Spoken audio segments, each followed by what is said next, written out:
Now, prior to the Russian invasion, the Philippines was already working on defense deals with Russia, especially for the purchase of 15 Mi-171 helicopters. But this runs in conflict with 2017 law in the United States, which punishes countries with major deals with Russia's defense sector. What risk is the Philippines facing here? Let's get insights from News5 Editor Manny Mogato. Good evening, Manny. Good evening, Robbie. Manny, according to Defense Secretary Lorenzana, the DBM had approved the release of the down payment for this. No, it was already in process. What risk are we playing here?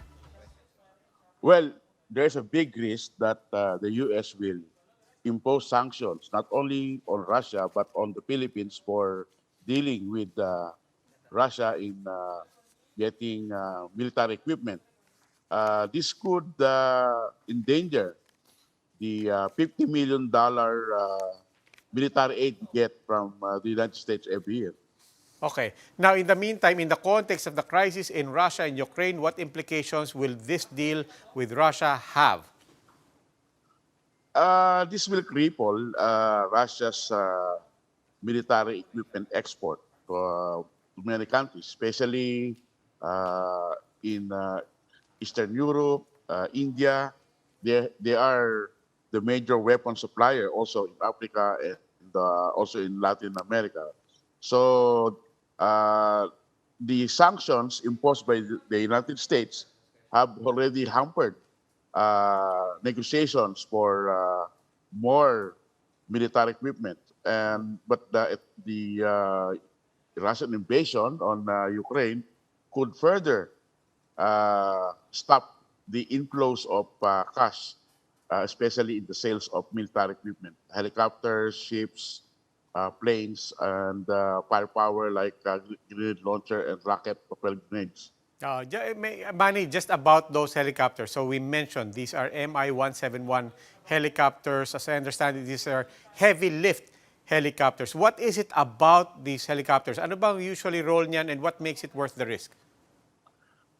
I don't know about why the Philippines is risking a U.S. sanction, but the helicopter, the Mi-17, is a bigger helicopter that can transport more men, more cargo, and they can evacuate wounded personnel, perhaps about a dozen that can fit into the helicopter. Uh, this helicopter is a commitment given by President Duterte to Vladimir Putin when he went to Russia before the pandemic. So the Philippines is risking a lot because the U.S. has imposed a sanction on Russia in 2017 after they annexed Crimea in 2014 and for their role in the Syrian civil war. So other countries who are dealing with Russia can be also sanctioned by the Americans. Okay, maraming salamat, Mogs. That was News 5 Editor Manny Mogato.